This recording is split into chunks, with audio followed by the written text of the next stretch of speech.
comply, and it's 411 pages. It's a novel, and in Biggleswick, it started out as a little story I told on the channel. I'll just hand that back to you now. That's actually only a proofreader's copy because they've got to get it proofread by a couple of people because my grammar's all over the place and my spelling is atrocious. I just went to a comprehensive school, so they didn't teach you anything in those days. But that's lucky because I left at 15 and the rest I taught myself mostly. And so Biggleswick started as this sort of allegory I did on the channel about a town. Wouldn't it be interesting if a town started to notice the 5G towers, started to taste a little bit of fluoride in the water. That's nice, let's get some more of that. Wondered about the vaccine, whether that was a good thing or not just that vaccine, but MMR and others. Wondered about the school system, wondered about the health and going to the pharmaceutical for little white pills for all sorts of things like paracetamol, which if you have too many of those is a killer, as we all know. But they always say take a couple of paracetamols and go to bed. I may not wake up. So I did this thing. So what would happen if a town didn't want to take part in some of these things, the surveillance? And they thought the town council was a bit overstepping the mark. Now, where have we heard that before? Censoring truth talks, for example.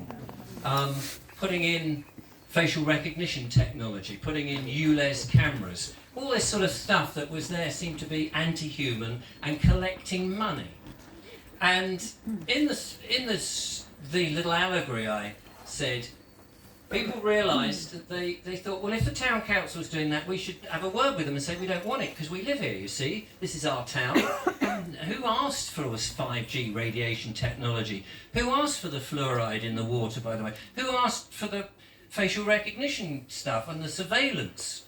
And, of course, the council are going, well, it's part of the government's plan to make life a lot better for everybody. It's all very beneficial for you. It's just, keep you safe in your bed at night.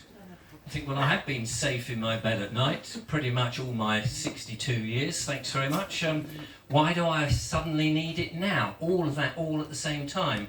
It's not part of an agenda, is it?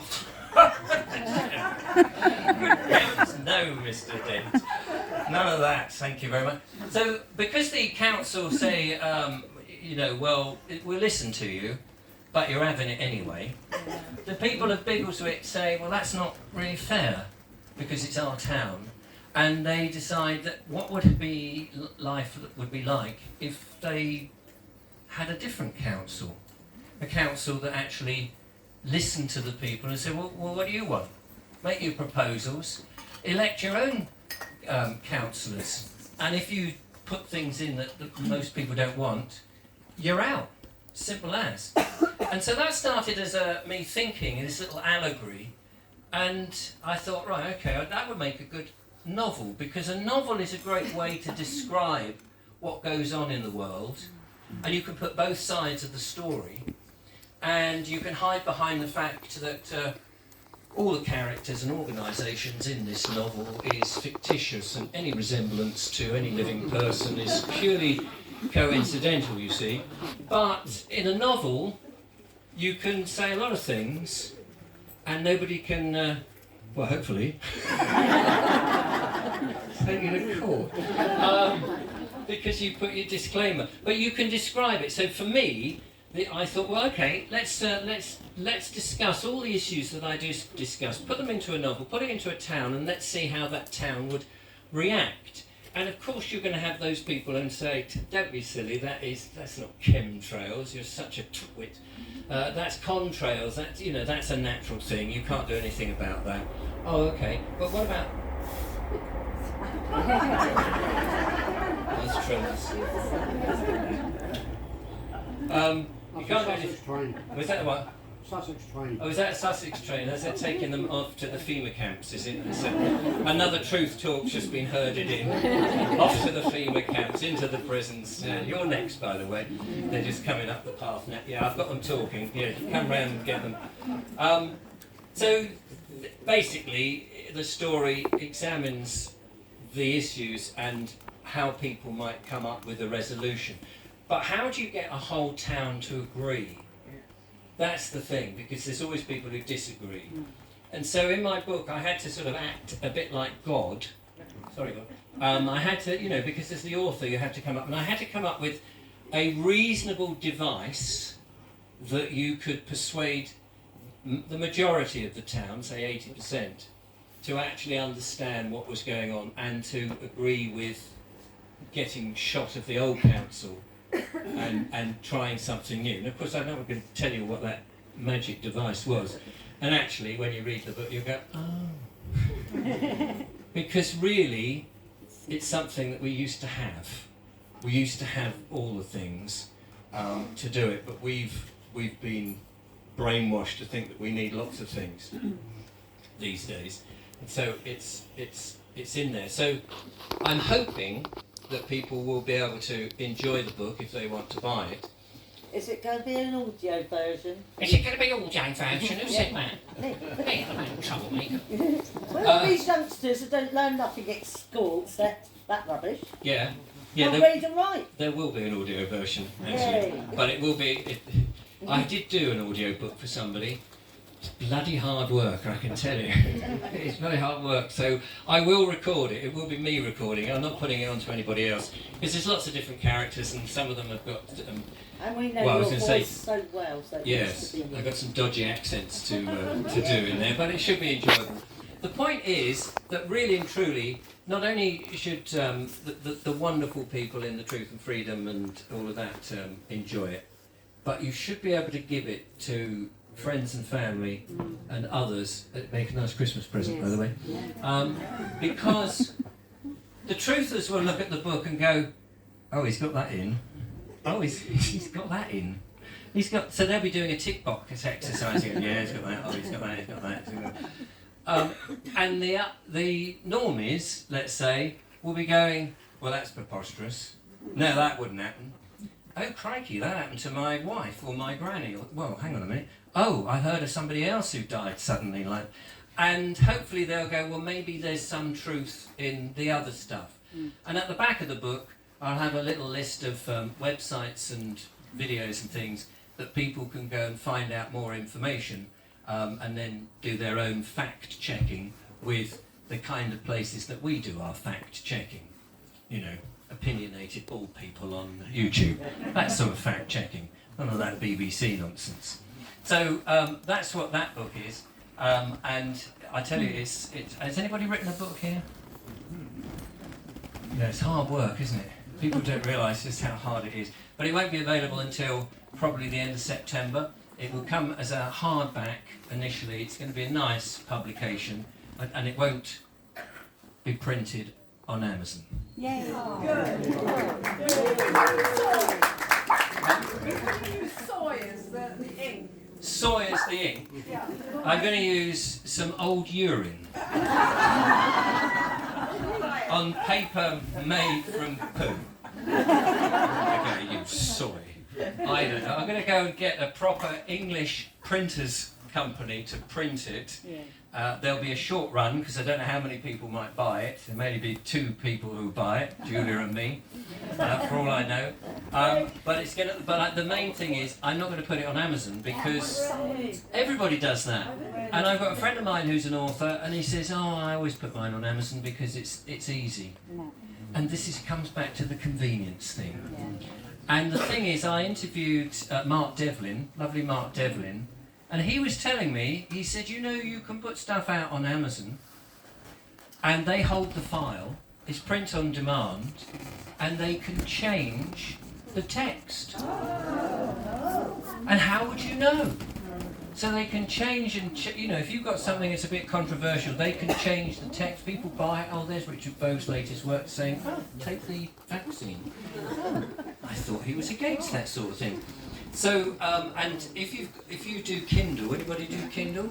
No, see, you're all goody-goodies, aren't you? Or liars, one of the two. But apparently they're doing that already. And in fact now, if you've downloaded anything onto Kindle, you no longer own it anymore. because it's back with Amazon. It's all in their small print. They change these things. And of course Kindle, well, you use kindling, don't you, to burn books?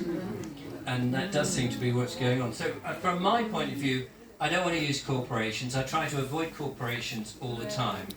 And that leads me really nice and neatly onto the business about supermarkets and supporting farm shops, small shops. One of the things that Julia and I do, we did a video about this, we went to a place called Charlie's Farm Shop, which is 14 miles from my house. We go once a week. I won't tell you what day we go, because I used to say to people what day, and then people would turn up at the farm shop waiting for... Yeah, but they get lots of extra customers, so that's really nice. But we don't get a discount, which is really irritating. We don't tell them that. And they do their raw milk, grass-fed beef, and a range of veg and all that. And they're really nice people. And the nice thing about doing it is you talk to them. They've become our friends.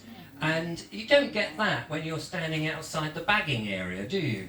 You get some snotty little teenager who's trying to sort it all out, and you're trying to avoid the facial recognition by putting a bag or a piece of, a receipt over the camera, like doing all this, whatever you do.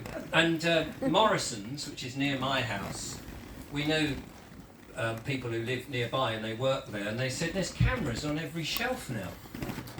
And I said, what are the cameras doing then, other than facial recognition technology? They said it's for stock taking. I thought, isn't that what the barcode came in as, for stock taking, so they know, But of course, the next thing is this personalised pricing.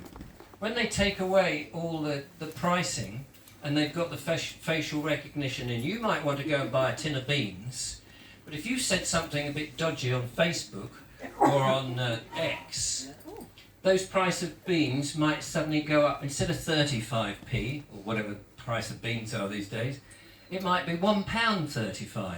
But the next person who's been very good, taking the vaccine, got their kids in the school and everything else, that might now be back to 35p for them. So this personalised, and again, it's another way of penalising you and getting you taxed. And I've also heard that they'll do away with fines because they'll get their money on this personalised pricing.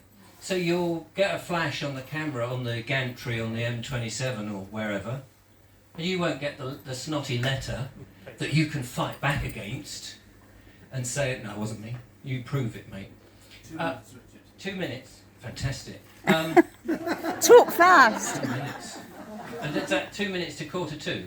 Oh, brilliant, that's all right. We've got 15 minutes, really. And so, this personalised thing is coming in, and that is, a bit of a worry, which is why it's so essential to not go to these corporate places and spend your money as much as you can. I mean, it's all cash here, fiat currency, promissory notes. I just write my own all the time.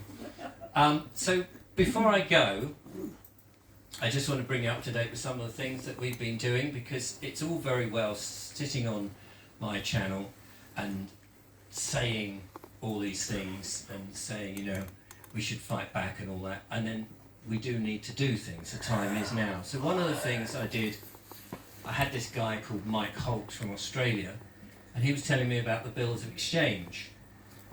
And he said it's a way that you can use this trust fund, the mysterious trust fund, to pay all your bills. So I haven't got time to go into sort of talk about all the trust fund and the legal fiction side of things. But anyway, so when your bill comes, the idea is that it's really already paid for. It's like working for a corporation, and that everything that you purchase is just put onto your account. But we don't know that, so we pay it out of our own money. But we ought to be able to just sign the chit and say, take that Ferrari I've just bought, put it on my account. Thanks very much, give us the keys, bye. That's really how it should work, because we don't know that. So I tried it with the water bill. Is that it? Is that 4 o'clock? 1:45, good. So I tried it with Southern Water.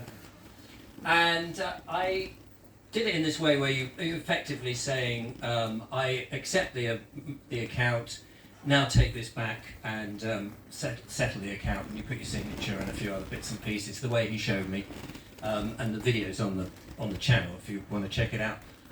And then I sent it off, and it was for about 350 quid or something. I can't remember exactly what it was. It was some time ago, beginning of the year. Sent it off and thought, well, they're bound to argue that, aren't they? You know. Heard nothing.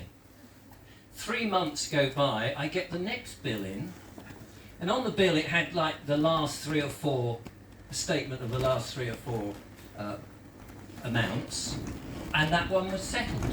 Wow. So I knew it worked, because I never paid it, you see. They never chased me for it, and they said it was credited. So I made a video called It Bloody Works.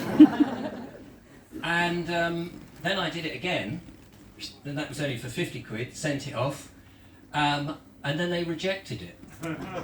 Because they've obviously had now a flurry of people doing exactly the same all at once, going, oh shit, look at this, we had all these people doing this bill of exchange. 1 or 2 we can accept, but we can't have everybody doing it. So they pushed back, and then all my viewers were saying to me, they're pushing back, they're not doing it. One viewer came back with, what's his name, warehouse, with a utility warehouse, is it? And said that they had paid it off and they'd accepted it. They must have been quick off the mark. But then other things they weren't having it with. So I thought, well, okay, what else can we do? Then I was told about another little clever process. And that was, they chased me out and they did all the sort of, you know, if you don't pay, we're coming around to beat your brains out, suck your ears off, and all this sort of thing. But I wasn't having any of that. I just wrote on the envelope, the person you're writing to is deceased. Which is a statement of truth, of course, because they're writing to a dead entity. So I wasn't lying. It's very important not to lie. So then I got this letter from some probate company who said, to the executor of the late Richard Vobes, we're so sorry to hear about your death, or, you know, Mr. Vobes' death, we're so sorry to hear that. You know, if there's anything we can do to help, blah, blah, blah, blah, blah. But by the way, there's 50 quid owing on the account, can you pay it as quickly as possible? Well, I just wrote back and said there's nobody of that name here. So there's no person of that name, very important to the right person. So it went quiet, and the next thing came, Southern Water came back in touch to the occupier at my address. So I wrote back, there's no person of that name here. And then I got an envelope, must have been hand delivered, because it didn't have an address on it at all. It just said to the householder. And I didn't bother to send that back because I didn't open it, and it didn't have my address on it. And that must have been about 4 or 5 months ago now. Heard nothing. So I paid my water bill, which is very nice, thank you very much. I've been doing with the HMRC. Anybody know what the HMRC is? They've been in touch because this is the second year that I've not engaged with them, because I realised I'm not the dead entity and they're not writing to me. So now when these letters come, I recognise their envelopes, of course, they're windowed envelopes, and I just simply put their letter in a slightly bigger envelope, and I write back and I just put whomever this concerns, whatever the thing is, yeah, thanks. It's the stress of talking to all these wonderful people, knowing I've got to get in the van and head home in a minute. To whom it may concern, that's the wording. To whom it may concern, I don't know who you're writing to, but there's no person of that name at this address. If you think you're writing to me, my Christian name is Richard.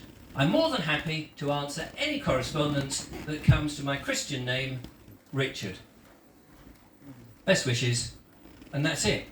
And I've done that now quite a few times, and it goes quiet because they can't write to just Richard.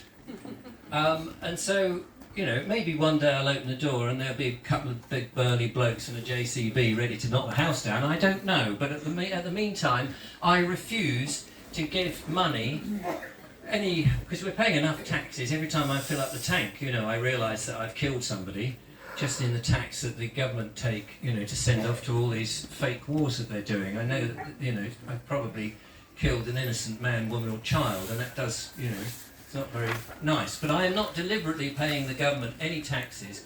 Did the same with the council tax, by the way. Same thing, envelope came in, to whom it may concern. Those letters that dropped in March demanding the council tax, did the same thing, heard nothing.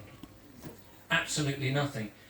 Last year, bit different, had the council tax write to me, I did the bill of exchange, they wouldn't accept it, so I said I'm happy to pay in another way, and they just wouldn't answer me.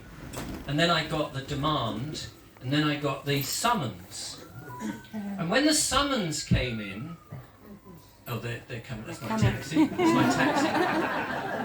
Yeah, I'll be there in a minute. When the summons came, don't go all the way. Get free meal and a cup of tea, I think, and a bed. It's a bit chilly. So when the summons came, I wrote 3 letters. I wrote to the council first of all, because we know it's a fake summons, obviously the summons. So I wrote to the council and I said to the council, I said, "Dear council, I've received this summons," and I photocopied it, and I said, "Thing is, it's not come from the court. It's not on court paper, and it's not come from the court. It purports, really, to come from the council. It's asking me to talk to you. It can't possibly be a real summons, therefore.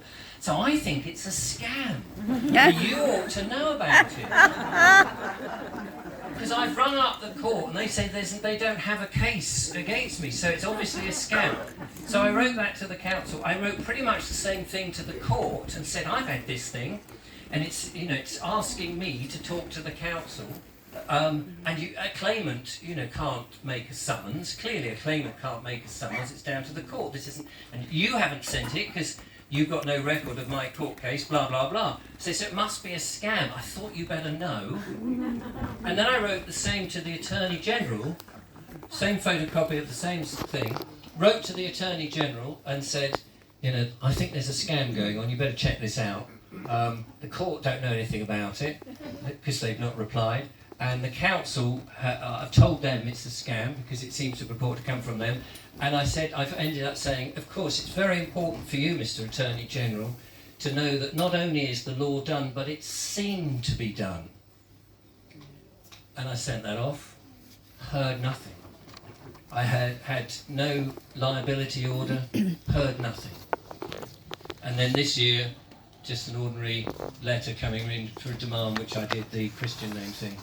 If you want to talk to me, my name's Richard. Get my name right and I'll talk to you. I don't know who this legal fiction is. So that's a few of the pushbacks that I've done. Julia's doing the same. And she's not heard anything from the council from that department. So it's all very interesting. Anything down there? Nice to see you. So we've got to, unfortunately, we have to head back. We're just so busy. I wanted to tell you a little bit about the land. How many minutes have we got now? 53, just a couple of minutes left. So Julia and I have been looking for some land because we want to get off-grid like this out of the system. It's going to take a while to do that, but we have found somewhere. We will be sharing our journey. We are going to make all the mistakes that you can imagine, and we're quite happy to that. If you look at my legs, they're full of brambles where they've snagged me. We've been rummaging around different bits of land and getting stung to buggery, just exploring and deciding whether this particular plot is the one that we want. It is tucked away a little bit. We can't say too much at the moment because we won't be having the council involved. It's not that we are going to ask for any permission, because we don't need any permission, because we are on God's earth. And the council have no authority, as neither does the king. So they don't have any authority because we are not persons. We are of the people. And so we've got ourselves off the electoral roll. We're not one of the commoners anymore, and we are in the world, but not of it. So you can be in the world. So I have a driving license, and I have insurance, and I have an MOT coming up, unfortunately. So I can, for the ease of not having the blue lights and all of that, I can be in the world to a certain degree. But where it really matters, we're not of it. We're on God's earth. As far as the government who do accept the Bible as their book of law. And if you want to know more about that, check out capillarywave.com with Clive Edwards, because he evidences that the government have to accept what's in the King James Bible as their book of law. And in the King James Bible, it says that God is no respecter of persons, and all legislation is aimed at persons. You're a person if you sign up to the electoral roll. If you take yourself out of the system, you're not in there. But do check Capillary Wave out. That is well worth. It's it's a journey. It's a different way of understanding things, but we don't need to be in the system, and they have to accept it. And we are on that journey to prove it as much as we can. Thank you so much for inviting us, and thank you for coming. Thanks to Roseanne for doing this. It's been a privilege, as it always is, to talk to all these wonderful people. Thank you so much.